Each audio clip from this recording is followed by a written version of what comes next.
Bom, então o que eu faço, Estevam? Se eu quiser construir o meu classificador Bayesiano, ótimo. Se eu quiser buscá-lo, pelo menos, talvez não consiga sempre atingi-lo, mas e se eu quiser buscá-lo?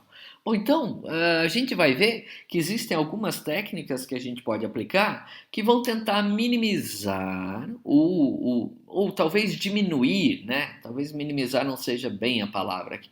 Eles vão tentar diminuir o custo computacional através de algumas técnicas que vão trazer um classificador que não vai ser necessariamente o Bayesiano ótimo, mas que vai trazer bons resultados e um custo computacional aceitável.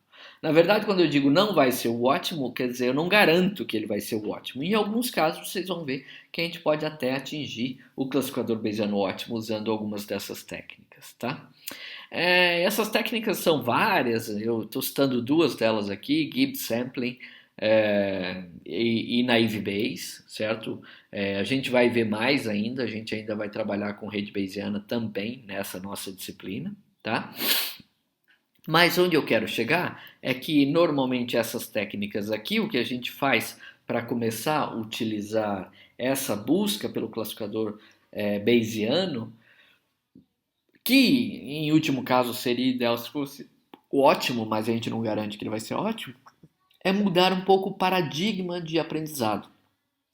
Então, até aqui, nós estamos conversando nessa aula da unidade 4 sobre como construir um classificador Bayesiano, mas percebam que eu ainda falava com vocês sobre a minha hipótese ser uma árvore de decisão. Né? Então vale a pena a gente gastar uns minutinhos aqui só para esclarecer o seguinte: quando eu falo de um classificador que tem como base uma árvore de decisão, eu estou falando de um classificador do que a gente chama de paradigma simbólico. Né? A árvore de decisão ela é alguma forma de classificação do paradigma simbólico e é diferente desse tipo de classificador que nós vamos começar a ver agora, que são classificadores do paradigma probabilístico. Né? Existem ainda vários outros paradigmas de classificação, certo? Existem paradigmas neurais, existem paradigmas de espaço vetorial ou espaço euclidiano, né, que é algébrico, e esse classificador que a gente vai começar a ver aqui agora, então ele não é mais aquele classificador simbólico.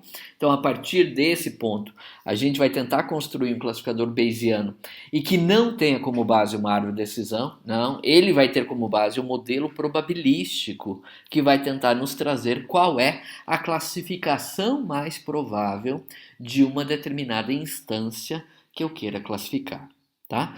Então, nós estamos pela primeira vez na disciplina entrando em um outro tipo de classificador. Nós já sabemos e já conhecemos dois algoritmos do paradigma de classificação simbólico, os dois constroem árvores de decisão, e agora a gente vai olhar para o primeiro algoritmo do paradigma probabilístico. Tá? Então, o naive Bayes, que seria, traduzindo literalmente, né, um classificador Bayesiano ingênuo, o naive vem de ingênuo, mas que é muito mais comum você ver na literatura o pessoal trabalhando como um classificador Bayesiano simples. Tá?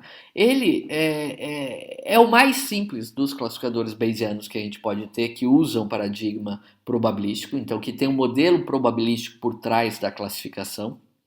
E apesar de ser tão simples, apesar de ser tão ingênuo, ele tem uma performance muito boa em vários domínios, tá? Então ele é muito utilizado na prática. Assim como a árvore de decisão é simples, é rápida e tem um ótimo desempenho, o Naive Bayes também tem. Certo? O Naive Bayes chega a ser mais antigo que a árvore de decisão.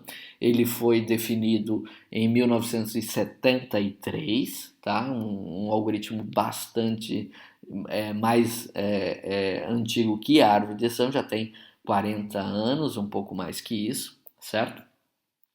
Mas ainda é muito utilizado. E é muito utilizado pelos mesmos motivos que a árvore de decisão é utilizada. Né? Por ser rápido, por ser fácil de implementar, por ser confiável e por trazer resultados bons na prática. Certo? E qual é a diferença então, Estevam? Para que a gente vai ver um outro classificador que tem pelo menos está parecendo, que tem características próximas daquilo que é uma árvore de decisão. Bom, uma das grandes diferenças entre uma árvore de decisão e um naive Bayes, existem várias, né? Mas talvez uma das mais importantes seja essa ideia de que o naive Bayes é um classificador probabilístico, do paradigma probabilístico. Já as árvores de decisão, elas são modelos de classificação simbólicos. Assim, a gente pode definir que quando uma árvore de decisão me diz assim, olha, você tem que usar lente de contato gelatinosa, ela me diz isso e acabou, certo? Já num classificador que vai trabalhar com modelo probabilístico para extrair a classificação, ele vai poder me dizer coisas do tipo, olha, você tem que usar uma lente de contato gelatinosa e eu tenho uma confiança de 83% nisso, por exemplo. Então, o modelo probabilístico de classificação, ele traz como resposta, como saída do seu classificador, além de ter qual a classe você atribuiria para aquela instância, também qual a probabilidade daquela classificação, certo? Então, é um formato de classificação que consegue ter um mecanismo para representar a incerteza associada à classificação. Então, eu não digo essa classe ou aquela e acabou. Eu digo essa classe com essa probabilidade e é aquela classe com a outra probabilidade. A gente pode ter, por exemplo, suponha que eu queira classificar se hoje é um bom dia para jogar tênis ou não. Eu posso ter, olha, eu tenho 51% de probabilidade para hoje ser um bom dia e 49% para hoje não ser um bom dia. Então, se eu estou usando um modelo probabilístico, eu consigo ter isso e eu percebo que a classe mais provável é jogue tênis, mas se eu fizer uma análise um pouquinho mais profunda, eu vou perceber que talvez a classificação esteja, ou o classificador esteja um pouco na dúvida. Apesar dele ter me dito, olha, vale mais a classe mais provável é jogue tênis, ela está muito próxima essa probabilidade da outra classe que é não jogue tênis. Então perceba que quando você tem isso no resultado da sua classificação, você consegue ganhar agora mais parâmetros para conseguir ponderar e decidir se você deve usar essa classe ou não.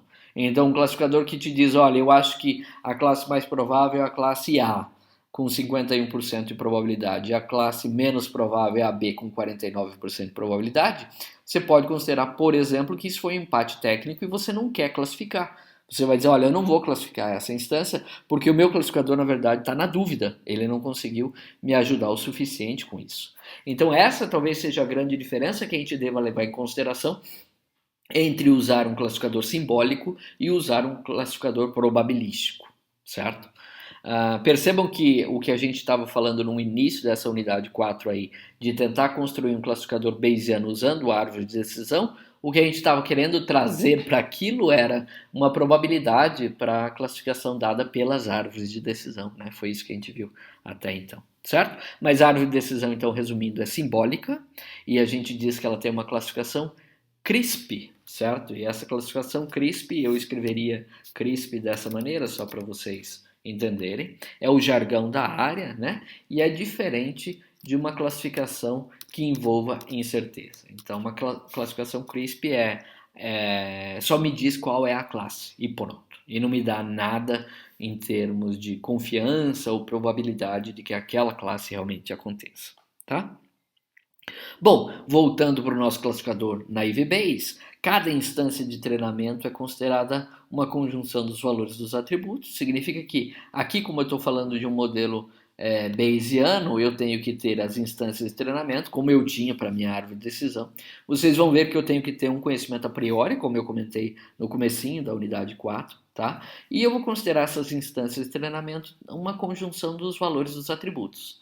Em outras palavras, por enquanto está parecido com o que eu digo da minha árvore de decisão, que também é uma conjunção, cada ramo é uma conjunção dos valores dos atributos, né? Exemplo, se o meu dia tem temperatura alta e tem umidade baixa e tem vento fraco e assim por diante. Então perceba que eu tenho cada variável, seu valor e um e aí, por isso eu estou dizendo que é uma conjunção desses valores dessas variáveis, certo? Bom, além disso, num modelo naive Bayes, que é esse que a gente está vendo aqui, a gente não precisa necessariamente construir o modelo, tá? Então perceba que quando a gente tem a nossa árvore de decisão, a gente constrói um modelo. Como assim, Estevam, constrói um modelo? A gente constrói a árvore. Então aquele modelo, aquela árvore que ao final de executar o algoritmo C4.5 está pronta, a gente diz que aquele é um modelo que vai ser usado para classificar novas instâncias que chegam, certo? O modelo que o classificador Naive Bayes constrói, na verdade, ele é fixo. Então, no Naive Bayes, eu não tenho essa escolha de quais variáveis vão estar no classificador, né? Na árvore de decisão eu tenho essa escolha. Quando eu vou calculando a entropia, o ganho de informação e a razão do ganho, eu vou escolhendo, vou lá, a primeira variável vai ser essa, a segunda vai ser aquela, e daqui a pouco eu digo pronto, e não preciso de mais variáveis. Então nem sempre todas as variáveis estão no seu modelo, ou seja, nem sempre todas as variáveis estão no seu classificador, tá? Entretanto, aqui no nosso classificador Naive Bayes, todas as variáveis sempre estão no seu classificador. Então não tem esse processo de escolher quais são as variáveis que vão para o modelo, nem tampouco eu tenho esse processo de escolher qual variável vem primeiro e qual vem depois. No Naive Bayes, todas elas vão ser usadas sempre e num processo de multiplicação da frequência relativa com que elas acontecem, tá?